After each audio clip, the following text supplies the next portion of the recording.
After the closure of the Royal Mint heist in Seasons 1 and 2, Season 3 of La Casa de Papel opens a bold new chapter in the Professor's saga.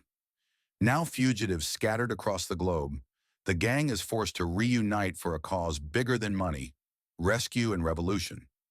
This season takes the emotional resonance and socio-political symbolism of the original heist and magnifies it, positioning the robbers not just as criminals, but as symbols of resistance. The stakes are higher, the operation riskier, and the message louder. The professor, Sergio, and Raquel Murillo, now known as Lisbon, live together in hiding. Elsewhere, the remaining gang members live extravagant but isolated lives. Rio and Tokyo are on a private island, but their relationship strains from boredom and differing views on freedom.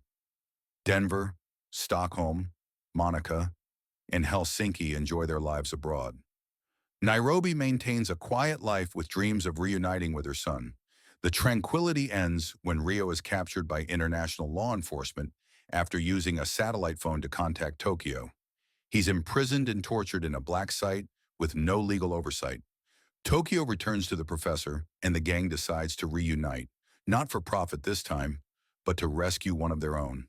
The professor devises a new heist plan, not just to bring Rio home, but to provoke a global spectacle that will force governments to pay attention and react. The new target is the Bank of Spain, where the group plans to steal gold and national secrets, but more importantly, to generate political pressure. The heist is a statement. They won't be hunted like criminals without fighting back. New team members are introduced: Bogota, an expert welder and gold smelter; Palermo, the charismatic yet volatile architect of the Bank of Spain plan and close friend of Berlin. Palermo, a flamboyant and commanding figure, takes Berlin's old role as internal leader, having co-designed the plan with him before Berlin's death.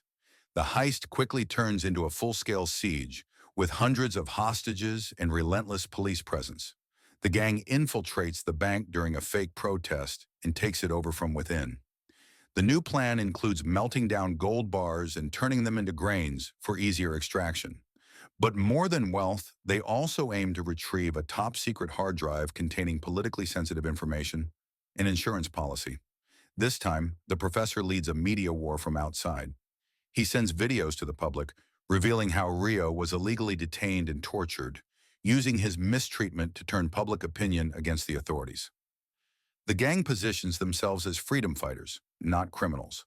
The red jumpsuits and Dali masks evolve into global symbols of resistance, inspiring crowds to chant in the streets and wear the masks in protest. The heist is no longer just theft, it's rebellion against systemic injustice. The gang also uses their hostages tactically. One of the most critical captives is Governor Gandia, the bank's brutal head of security, who later becomes a deadly antagonist. The emotional center of Season 3 is tested by love, loss, and trust. Tokyo and Rio's breakup adds emotional volatility. Rio returns traumatized from his torture, struggling with PTSD. Palermo's arrogance and inability to lead create tension. Nairobi challenges him for control.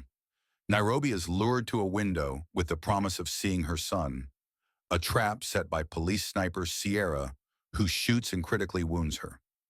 Lisbon is captured, and the professor is led to believe she has been executed. Each of these moments tests the group's unity and individual resolve. Nairobi's shooting is especially devastating as she becomes the heart of the team, known for her toughness and maternal compassion. When the professor hears falsely that Lisbon has been killed, he suffers a psychological collapse, something previously unseen. He instructs Palermo to initiate Plan Paris, unleashing the gang's most dangerous countermeasures. Explosives, firepower, and diversions escalate the situation into a full-blown declaration of war. At the same time, Inspector Alicia Sierra, a heavily pregnant yet ruthless negotiator, replaces Raquel as the new face of law enforcement. With no moral boundaries and a cruelly effective approach, Sierra becomes a formidable adversary. Her psychological tactics, including torturing Rio and manipulating public perception, add chilling intensity to the siege. Despite being in despair, the professor regains focus, discovering Lisbon is alive. With the help of loyal allies like Benjamin, Lisbon's cousin, he begins plotting a rescue operation. Season 3 of La Casa de Papel raises the stakes emotionally, politically, and strategically.